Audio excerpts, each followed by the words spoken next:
todavía se le olvidó contar que antes de ello ya habían estado algunos expedicionarios por acá, como Antonio Magallanes, como Pigafetta, como Vasco Núñez de Balboa, como el mismo Américo Vespucio, y es por él que nuestro continente se llama América.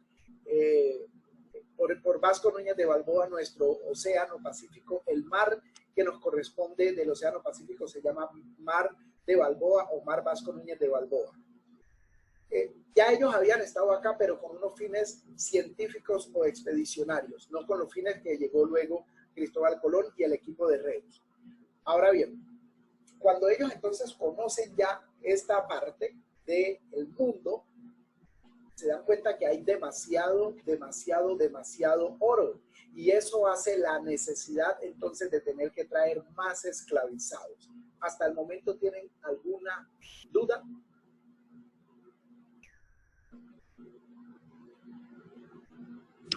No, profe. No, Alex.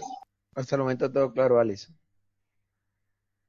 Yo le di una cosa de grabación, ¿no era ese el error? ¿Cómo? En principio, Alice, claro. Ah, ¿ahora sí? ¿Ahora sí? ¿Ahora sí? Aló. Profesora Marleni, ¿ya está en línea? Ahora sí, ahora sí. Perfecto. Ajá. Muy bien. Listo. Entonces, les decía que con la llegada entonces de Cristóbal Colón, se abren unos horizontes totalmente diferentes a los que habían venido los primeros expedicionarios a nuestras tierras. Y entonces descubren ellos la cantidad de oro que había acá en América. Les cuento que había tanto oro. Cuando Gabriel García Márquez recibe el premio Nobel en el año 1982, en el discurso que él hace, al que le da por nombre La soledad de América Latina, hace la descripción de la cantidad de oro que había. Y entonces, en ese momento era más rentable hacer la carrilera, los rieles del tren en oro, que había tanto oro, que hacerlo en hierro, porque era un metal muy escaso. Eso es para que más o menos veamos la dimensión de lo que había de riquezas acá. Claro, como los que venían entonces en esos tiempos no eran expedicionarios, sino que venían con otros procesos, lo que hicieron fue la necesidad de sacar más esclavizados desde su tierra natal. Pero ¿cómo se dio este proceso de sacar a los esclavizados del África? No empezó propiamente con los europeos.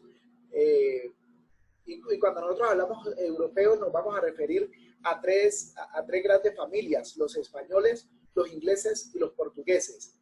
No era propiamente una situación de ellos, sino de los mismos africanos, que unos tenían un poco más de poder económico que otros, y lo que hacían era someter a los de bajos recursos, los sometían para tenerlos como empleados en sus casas. Y por ahí se da pues como el inicio de este proceso de la esclavización.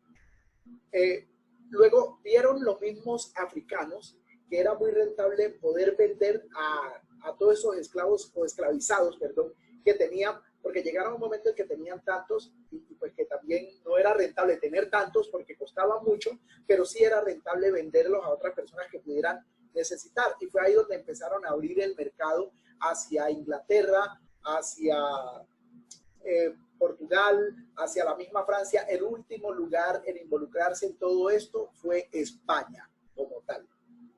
Entonces empezó ese proceso de mercadeo, y resulta que los pueblos africanos estaban muy bien organizados, y también organizados que habían unos de un origen matriarcal. Cuando nosotros hablamos de un origen y un proceso matriarcal, hacemos referencia a que es la mujer la que toma las decisiones, es mejor dicho, es la mujer la que manda en la comunidad. Este mismo proceso y estilo de vida todavía lo podemos encontrar aquí en Colombia, en lo que es la Alta Guajira, en la costa Caribe. Allá todavía hay comunidades que tienen procesos matriarcales. Entonces resulta que en todo esto había una princesa o reina, algunos le llamaban princesa, pues ya en la historia, otros le llamaban reina, a quien llamaban mucho, y el nombre era Imba, y ella también en su momento fue esclavizada. Ahora bien, sacan a estos africanos de sus